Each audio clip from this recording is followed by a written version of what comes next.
আসসালামু আলাইকুম ভিউয়ার্স, আশা করি তোমরা সবাই অনেক ভালো আছো। আজকে আমরা প্রেজেন্ট কন্টিনিউয়াস টেন্সের স্ট্রাকচার ইউজ করে কিছু সেন্টেন্স লেখা শিখব। সেন্টেন্সগুলোতে যাওয়ার আগে প্রথমে স্ট্রাকচারটা একটু দেখে নিই। আমরা জানি প্রেজেন্ট কন্টিনিউয়াস টেন্সটা ইউজ হয় কোনো কাজ যখন বর্তমানে চলে বা বর্তমানে চলছে এমন যদি হয় সেক্ষেত্রে প্রেজেন্ট কন্টিনিউয়াস টেন্স ইউজ করতে হয়। স্ট্রাকচারটা কি? সাবজেক্ট প্লাস এম অথবা ইজ অথবা আর, এরপর মূল ভার্বের সাথে আইএনজি। তো চলো তাহলে সেন্টেন্সগুলোতে যাওয়া যাক। বেসিক্যালি 15টা সেন্টেন্স নিয়ে তোমাদের সাথে আলাপ করব। তার মধ্যে 10টা সেন্টেন্স হবে একেবারে এলিমেন্টারি, একেবারে ইজি সেন্টেন্স, আর 5টা সেন্টেন্স হবে একটু অ্যাডভান্স লেভেলের। চলো তাহলে প্রথম সেন্টেন্স। শিক্ষার্থীরা অনেক ধরনের বই পড়ছে। শিক্ষার্থীরা অনেক ধরনের বই পড়ছে। কিভাবে লিখতে হবে?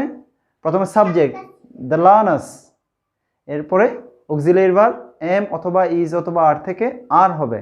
দ্য লার্নার্স আর। পড়া ইংলিশ রিড, রিডের সাথে আইএনজি যোগ করতে হবে। দ্য লার্নার্স আর রিডিং, কি পড়ছে? বিভিন্ন ধরনের বই পড়ছে। Various types of books. The learners are reading various types of books. Various types of বুকসের পরিবর্তে আমরা ডিফারেন্ট টাইপস অফ বুকসও বলতে পারি অথবা মেনি কাইন্ডস অফ বুকস বলতে পারি। তাহলে সেন্টেন্সটা কি দাঁড়ালো? The learners are reading various kinds of books. Second সেন্টেন্সে চলো।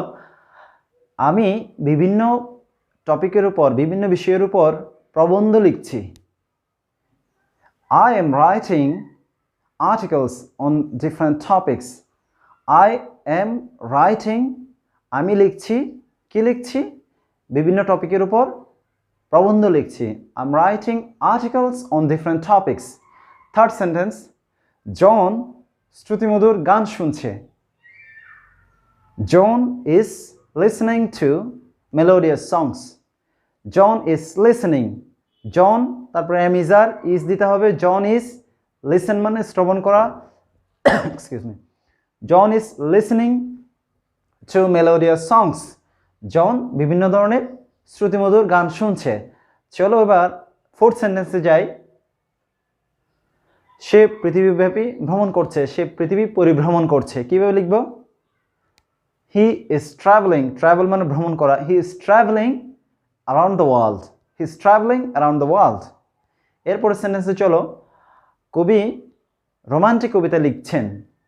The poet is writing romantic poems. The poet is writing romantic poems. এরপর সেন্টেন্স। গীতিকার বাস্তববাদী গান রচনা করছেন। গীতিকার বাস্তববাদী গান রচনা করছেন। গীতিকার English the lyricist. The lyricist. The lyricist is composing different types of, বাস্তববাদী গান রচনা করছেন। The lyricist is composing realistic songs. The lyricist is composing realistic songs. পরের সেন্টেন্স। গৃহিণী বাঁধাকপির সাথে গরুর মাংস রান্না করছেন। খুব ইন্টারেস্টিং লাগছে হয়তো সেন্টেন্সটা তোমাদের কাছে। অনেকে তোমরা বাঁধাকপি দিয়ে গরুর মাংস খেয়েছো নিশ্চয়ই। চলো তাহলে ইংলিশটা বলে ফেলি কিভাবে। The housewife is cooking beef with cabbage. বাঁধাকপি ইংলিশ হচ্ছে cabbage. The housewife is cooking beef with cabbage. এরপর সেন্টেন্স। সে এখনও টিভিতে সিনেমা দেখছে। He is still watching film on television. He is still watching film on television. এরপরে চলো আরেকটা sentence বলি। তার মানসিকতা ধীরে ধীরে পরিবর্তন হচ্ছে। তার মানসিকতা ইংলিশ কি? Her mentality পরিবর্তন হচ্ছে। Continuous tense. তাহলে her mentality is changing ধীরে ধীরে, gradually. Her mentality is changing gradually. এরপরে চলো আরেকটা সেন্টেন্স। তারা আসন্ন পরীক্ষার জন্য, তারা আগামী পরীক্ষার জন্য প্রস্তুতি নিচ্ছে। They are taking preparation for coming examination. They are taking preparation for coming exam. পরের সেন্টেন্সে চলো। এখন যে 5টা সেন্টেন্স বলবো একটু অ্যাডভান্সড, একেবারে অনেক অ্যাডভান্সড তা কিন্তু নয়। চলো তাহলে সেন্টেন্সগুলো। চাঁদাবাজরা মুক্তিপণ দাবি করছে। কীভাবে লিখব? চাঁদাবাজ English extortionist. The extortionists are demanding, দাবি করা মানে হচ্ছে demand. The extortionists are demanding ransom. Ransom মানে মুক্তিপণ।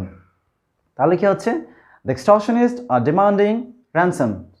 এরপরে যাও। শিক্ষাবিদরা শিক্ষার আলো ছড়াচ্ছেন। শিক্ষাবিদরা শিক্ষার আলো ছড়িয়ে দিচ্ছেন। শিক্ষাবিদ ইংলিশ কি? The educationists.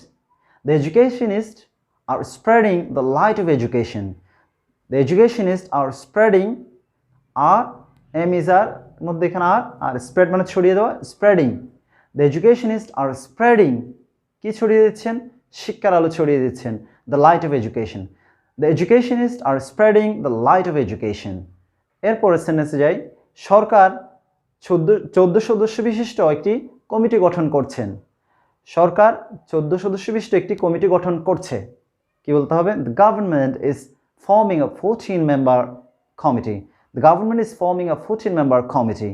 এখানে একটা বিষয় গ্রামাটিক্যাল বিষয়টা একটু বলি 14 মেম্বার কমিটি হবে 14 মেম্বার্স কমিটি হবে না এটা যেহেতু অ্যাডজেক্টিভের কাজ করে সে 14 মেম্বারটা 14 মেম্বার্স বলা যাবে না গ্রামারের বিষয়গুলো আমরা যখন গ্রামার ডিটেইলস ডিসকাস করব তখন আমরা এগুলো এক্সপ্লেন করব চলো তাহলে পরের সেন্টেন্সে যাই ঢাকাবাসীরা বর্তমান ড্রেনেজ সিস্টেম বা নিষ্কাশন ব্যবস্থায় উপকৃত হচ্ছে ঢাকাবাসীরা বিদ্যমান নিষ্কাশন ব্যবস্থায় উপকৃত হচ্ছে কীভাবে বলবো ঢাকাবাসী ইংলিশ কি ঢাকা ডুয়েলার্স ডুয়েল মানে বাস করা ডুয়েলার্স মানে বাসিন্দা Dhaka dwellers are benefiting benefit মানে উপকার করা উপকৃত হওয়া দুই অর্থেই বেনিফিটটা ইউজ করা যায়